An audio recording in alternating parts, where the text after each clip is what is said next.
আমি খুব খুশি হতাম যদি আজকের ভিডিওটা একটু পজিটিভ করে করতে পারতাম, কিন্তু আজকে একটু নেগেটিভ ভিডিও আমার বোধহয় হবে। আর এটাই বোধহয় প্রথম, কারণ আমি সত্যি কথা বলতে যে আমার ইউটিউব চ্যানেলটাই কিন্তু বড় হয়েছে সাকিবিয়ানদের নিয়ে। শাকিব খানও আমাকে চেনে না, আমিও শাকিব খানকে চিনি না। আরফান নিশুর সাথে আমার কি নাম ওইটা ভদ্রলোক, রায়ান রাফির সাথে আমার লস অ্যাঞ্জেলেসে দেখা হয়েছে, কথা হয়েছে, ফটো তুলেছি। ওটাই নিজেকে খুব সৌভাগ্যবান মনে করেছি। পাশাপাশি এখন যে কাহিনীটা চলছে তাণ্ডব নিয়ে আমার খুব উচ্চবাচ্য নয়, তো তাণ্ডব নিয়ে আমার বিশাল কোনো আশা যে আমি দেখতেই হবে, ওগুলো আমার টাইপের ছবি না। আমি বরবাদ দেখেছি, অত ভালো লাগেনি, অথচ দরদ আমার ভালো লেগেছে। তুফানটা একটা অন্য টাইপের ছবি। প্রিয়তমা আমার ভালো লাগেনি। আবার বলবো, শাকিব খান খুবই ভালো একটা অ্যাক্টর, যেটা ওনার পুরানো ছবিগুলো দেখে আমি বুঝতে পেরেছি। আর খুব বস্তাপচা ছবি, গল্প খারাপ, স্ক্রিপ্ট খারাপ, কিন্তু ওনার অভিনয় ওই ছবিগুলা আমি কিছু কিছু দেখেছি, হয়তো পুরাটা খুব কমই দেখেছি। তো এত বকর করার একটাই কারণ, তাণ্ডবকে নিয়ে সাকিবিয়ানরা বয়কট করছে। নিশুকে রাখা যাবে না ক্যামিওতে। আবার আচ্ছা, আপনারা সাকিবিয়ান যারা, তারা আপনাদের, আমি আবার বলছি, আপনাদের জন্যই কিন্তু আমার ইউটিউব চ্যানেলটা বড় হয়েছে।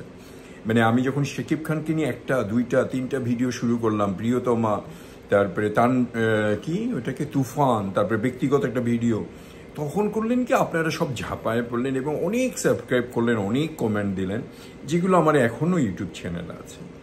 আমি আপনাদের কাছে কৃতজ্ঞ, কিন্তু ভাইয়া আপনাদেরকে তো বুঝতে হবে যে আরফান নিশু একটা আলাদা একটা অ্যাক্টর। আমার আরফান নিশু ফেভারিট না, ওনার অতমে কাজ দেখিনি, সুরঙ্গ আমার ভালো লাগেনি, এটাও সত্য। কিন্তু এর সাথে শাকিব খানের কোনো রিলেশনশিপ নাই।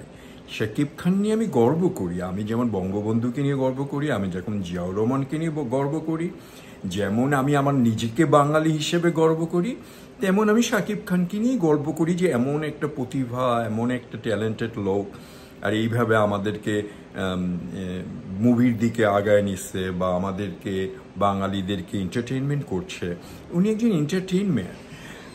আর আপনারা যদি সত্যিকার শাকিব খান হবেন, আপনারা শাকিব খানের মুভি কেন বয়কট করবেন? তাণ্ডব মুভি দেখবো না এবং তাণ্ডবকে বয়কট করেছি তো করেছি। আমার প্রাণপ্রিয় শাকিবিয়ান ভাইদের আমি বলবো যে আপনারা প্লিজ তাণ্ডব বয়কট করেন না।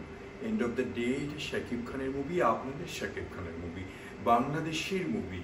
রায়ান রাফি যে আপনাদের শাকিব খানকে তুফান উপহার দিচ্ছে, নিশু থাকুক, শিয়াম থাকুক, টম ক্রুজ থাকুক, শাহরুখ খান থাকুক, সব ছড়ায় শাকিব খানের জন্য, শাকিব খানের মুভি, বাংলাদেশের জন্য, বাংলাদেশ মুভি ইন্ডাস্ট্রির বৃহত্তম স্বার্থের জন্য।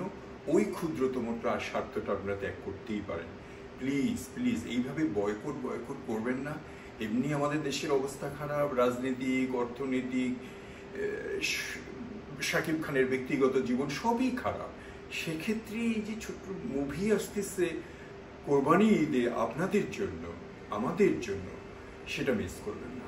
আবার বলবো, বৃহত্তম স্বার্থের জন্য ক্ষুদ্রতম স্বার্থটা ত্যাগ করুন।